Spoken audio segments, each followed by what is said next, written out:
Welcome back, everyone. Okay, so you gave us a pretty specific mission for this deep dive.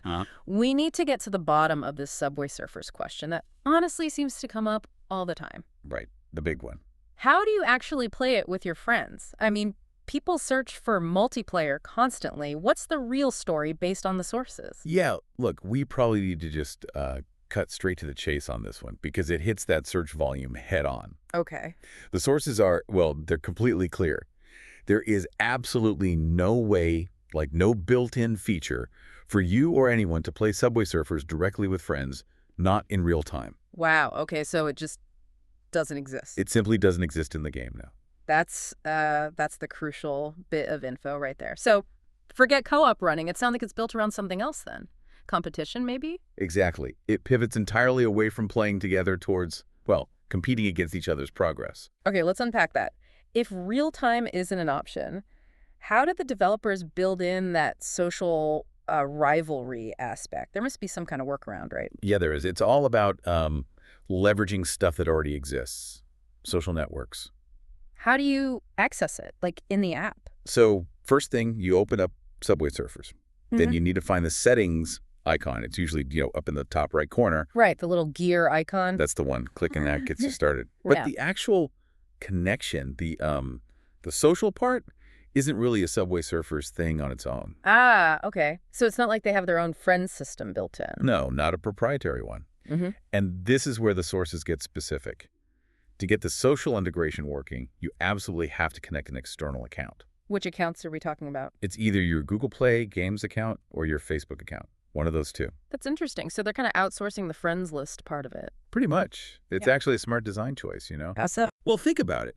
They don't need to build and maintain this huge, complicated friend infrastructure themselves. True. They just tap into the social connections you already have on Facebook or Google Play. Yeah. It's way less friction for you to connect and probably saves them a ton on server costs for real-time stuff they aren't doing anyway. Yeah, that makes sense. Low friction for us, low overhead for them. Okay, so you've linked your account. You're signed into Subway Surfers. Where does the actual competition happen? Is it just leaderboards? Leaderboards are the core of it, yeah. It's all asynchronous. You go to the top run section in the game. Okay. That's your main leaderboard. You'll see scores from your region, that kind of thing. But the key part is the Friends tab. Ah, okay. There's a specific tab for friends. Exactly. You click that, and boom, it loads the top run scores, the high scores of all your friends who are linked to whichever account you connected, Facebook or Google. So it's basically just showing you how much better or worse you're doing than your mates. Precisely. It's designed purely for that comparison, that score rivalry. You see, your friend Dave's score is just ahead of yours, and suddenly you need to play one more game. Classic mobile game motivation, right? Keep you chasing. But hang on, something we noticed in the sources seemed a bit, well, maybe redundant. Oh, what was that? It already pulls your friends from Facebook or Google, yeah. But the sources also mentioned there's an Add Friends button inside the app itself. Why have that if it's already connected externally? Yeah, good catch. Yeah. That does seem a little weird at first glance. Right. But it seems like that button serves more of a, maybe a management purpose. It might let you specifically track certain people, maybe friends who aren't on the linked account, or just give you another way to focus on specific rivals, perhaps. Okay, so it's maybe for fine-tuning who you're comparing against within the existing comparison framework. Exactly. It just reinforces the main point again. Yeah. Every social feature points back to viewing and comparing scores. It's never about actual, direct, play-together gameplay. So if we boil this whole thing down, the Subway Surfer social experience isn't about playing with people in real time.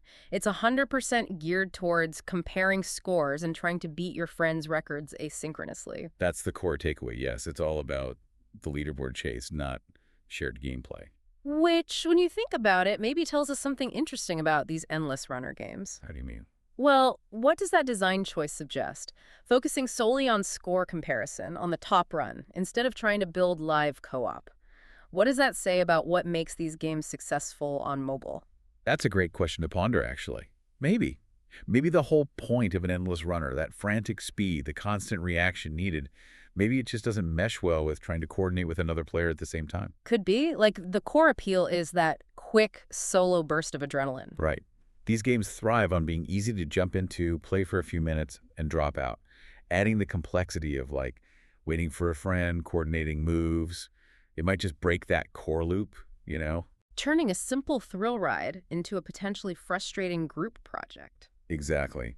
So maybe the competitive leaderboard, that asynchronous score chasing, maybe that is the perfect optimized form of multiplayer for this specific genre. It keeps the rivalry, but avoids the complexity. Interesting thought. The leaderboard is the multiplayer feature, tailored for the way these games are actually played, leaves you something to think about.